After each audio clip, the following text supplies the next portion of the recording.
I wonder if I've asked too often in my dreams. Of course I dream the day away, or so it seems. And I'm happy that there still is a tomorrow. And I'm happy that there still is a today.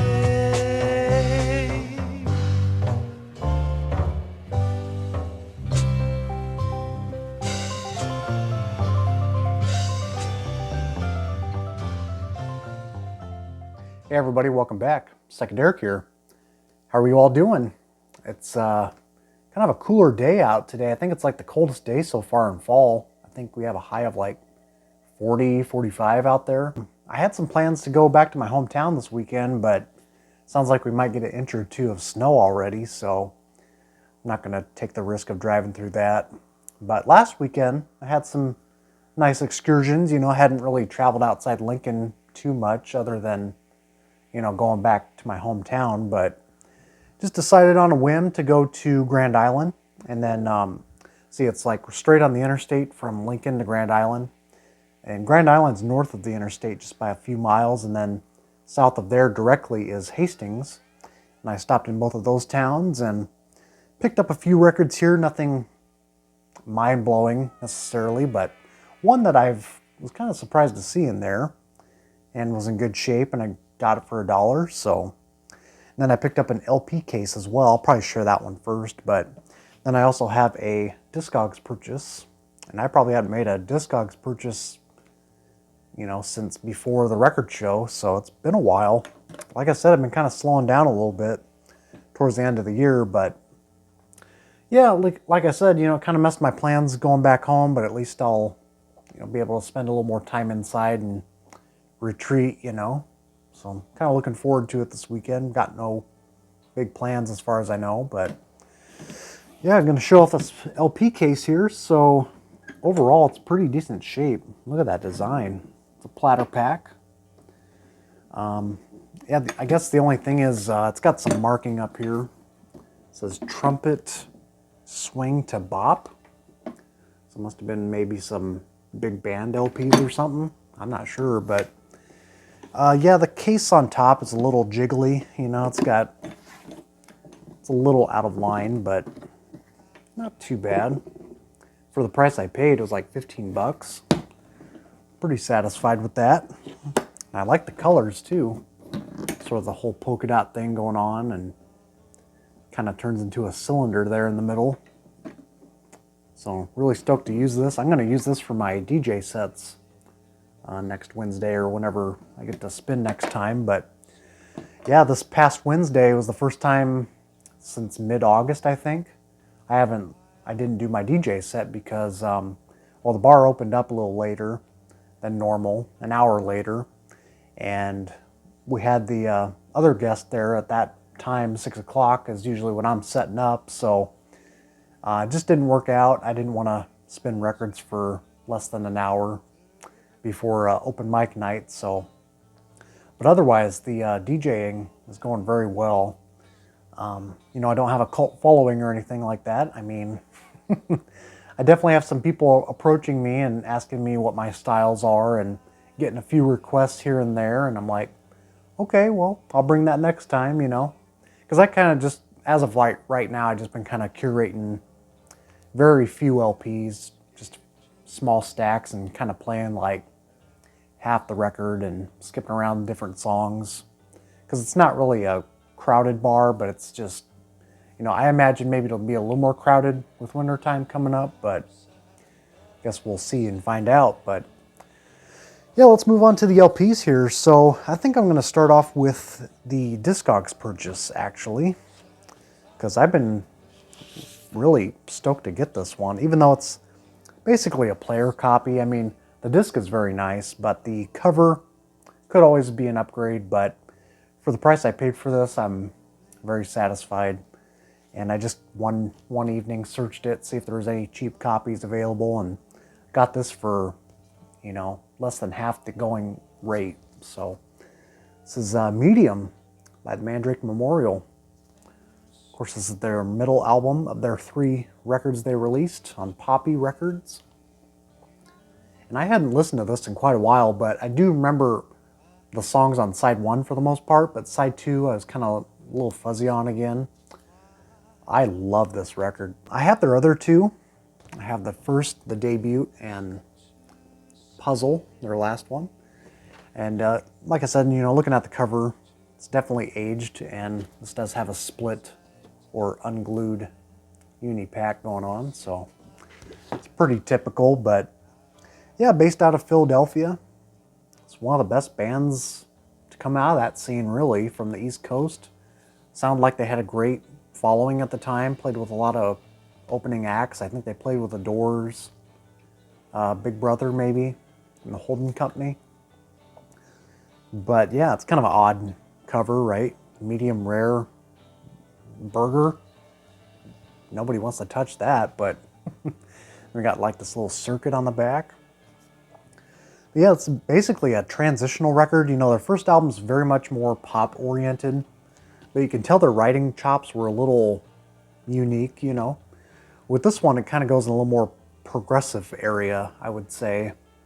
There's extended tracks on here, and there's just this kind of continuous flow moving throughout, kind of permeating in the mix, and the stereo effects on this are excellent, man. This came out in like 69. I always thought it came out in 68, but yeah, for 69 still, this is pretty cutting edge stuff for its time period. I mean, mixing electronics with, these kind of fuzz guitar modulators and phasing effects, occasional use of like flute and sitar in the mix on specific tracks, and no track sounds alike. I mean, they have a certain style, but every track is unique in its own way. Like I said, it kind of has this continuous flow that really works with it, and I almost wanted to put this as my favorite Mandrake Memorial LP, but I've always said Puzzle's my favorite. But the middle piece of this is like the peak moment for me. Last number, right after Other Side, with all of its kind of panning effects throughout the whole 3-minute track. And then side 2 after Pascal, Smoke Screen. You got some really dreamy, whispery, intimate vocals going on. Yeah, I don't know what else to say about them. I guess the only one I'm missing is the 3-part Inventions, wherever it's called. I think that's what it's called. Where they relocated to like London for a time and did these kind of more dreamy, it's like the most dreamy of their material, kind of a more acoustic driven kind of thing. But yeah, this is top-notch US psych rock right here. At least for my taste it is. They just had a very, very distinctful sound. Unlike anything. I've always loved the Poppy label as well. Like I said, got a great price on this. The vinyl is much better than the sleeve. I mean, there's a couple ticks here and there, but it's graded VG+, which makes sense. It's very minimal surface noise, because it's kind of a quiet record on the second half, but yeah, just lots of use of pedals and frequency, use of frequency mixes, and it's just really arranged very well. So highly recommend it if you haven't heard it. I'd start with the first one and just kind of go from there and just find your sweet spot with the group. But this next one, so these are from, let's see, I'll show these two, I guess, first, since I got them from the same place. But yeah, antique shops can be very hit or miss, Oftentimes, lots of misses. You'll find stuff like the Letterman LPs or Harper's Bazaar going for like 15, 20 bucks. What?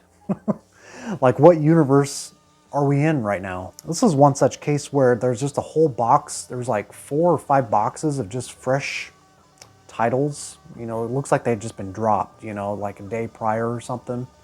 So they didn't have any prices marked on them, which was kind of odd. I was like, okay, well, I guess we'll find out once we bring it to the register, but turns out they're $1 a piece. And I got this one. This is Marcus. I forget his last name. It's kind of wonky. Uzalewski? Marcus Uzalewski? Something like that. Anyways, this is a promo copy apparently. It's on Kinetic Records, which is a very short-lived budget label. I think it was either Epic or Columbia maybe was behind it. Came out in 1970.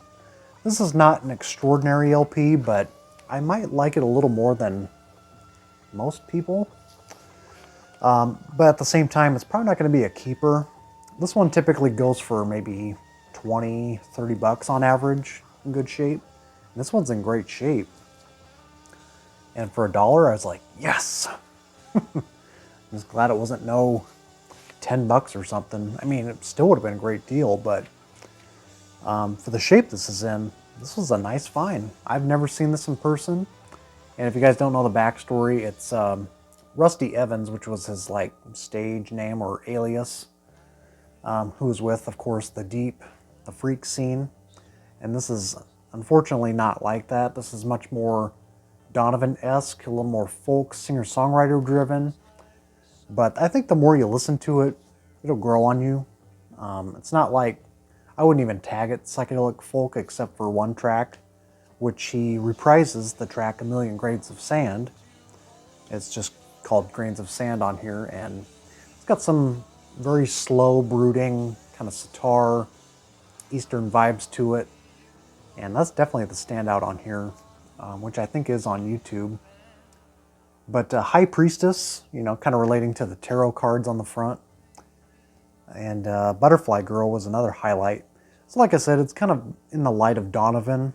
You know, a lot of strong use of the vibrato going on. Kind of minimal playing. There's not a whole lot going on here. It's not very rock oriented at all. But there's a couple moments on here too, like there's a slight gospel-y kind of, you know, new age way of thinking kind of writing on here, and I'm not really into that. I mean, it's very much, he's kind of discovering himself, I think, with this record, and at least that's how it's coming off to me. But yeah, very, very cool pickup nonetheless for a buck. Could not say, or could not leave it behind. This one I took a chance on, just basing off some of the credits on the back. This is one of those, you know, I don't know, private press is the right word, but vanity press. Morrison Junior High School Band. I think this is a high school record out of Illinois, I think. I found some connection to Illinois, like on the back here or something, but side 2 kind of interests me. I was like, what is this about? Because it kind of goes over some, not just orchestra-oriented songs, but it says here on the back, Wipeout, featuring the rock group Time. And I knew it wasn't Trusted Men Everywhere. I knew it was like probably some local thing. It says a rock group composed of 3 junior high pupils and 1 senior high student. And then the members says, you know, trap set, 2 guitarists, vocalist. And then it also says here on some other tracks, you know, kind of Baroque elements, purest forms of pop music, folk rock, and basically a band performing. So I was like, there's got to be some interesting sounds on here, right? And there is one standout. It is the track Wipeout, but it's not even the song Wipeout that they cover. They cover Vanilla Fudge's You Keep Me Hanging On, and it's a very lo-fi, very noisy sounding kind of garage version of it. There's no like fuzz leads on it, which I was really expecting in the solo or something, but it's like a 6-minute version maybe of it. And it's very amateurish sounding, and like I said, once I get my laptop charger all straightened out, I'm going to upload that track on my other channel so you guys can hear it. It's definitely a standout. So with that said, it's only interesting for that track, and this was $1 as well, so sometimes you got to look on the back credits here, not just look at the photo and think, it's probably not going to be anything. When in fact, they got a couple bands on here on the back, so I will be uploading that in the future. And then this last one, again, this is very much maybe up more my alley than anybody else's, but I do like this group's harmonies, and you know, I'd spot this all the time, you know, in thrift shops for like 15, 20 bucks, like I said earlier, but this was $1 as well, and I found this in Grand Island, at one of the antique malls, and this is Harper's Bazaar, Feeling Groovy. This is pretty, you know, they come in bundles, man. You can find this about anywhere, but they're never in like great shape. This one's, well, the disc is not the greatest, but plays about BG or so, but cover looks decent. And this was $1, so I was like, okay, we'll take it. Got a little bit of some wear on the back, but I actually really love their version of 59th Street Bridge song, the Simon & Garfunkel track. It's a little more slowed down. It's a lot more slowed down, you move too fast, like they say on the track. But I always thought the Simon & Garfunkel track was a little fast for my taste. I love the song, but I thought this pop version was much better. It's kind of my go-to, at least. But the other track, I was listening to this group just recently, even before I bought this, and I was like digging back into some of these songs like Raspberry Rug. Nice. Love that track. It's very whispery, very lightweight vocals, but something about it is pretty squeaky clean for some people.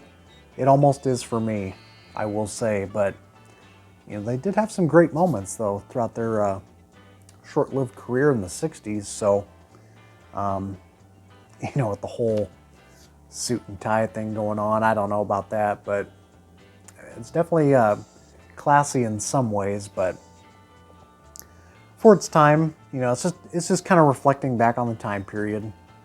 Nothing more for me, but like I said, Raspberry Rug and their hit off of here, Feeling Groovy, 59th Street Bridge song, are the highlights. So that about wraps her up. And oh yeah, I forgot to mention my review of Rolling Stones Hackney Diamonds, right? Well, to start off, I mean, I always thought that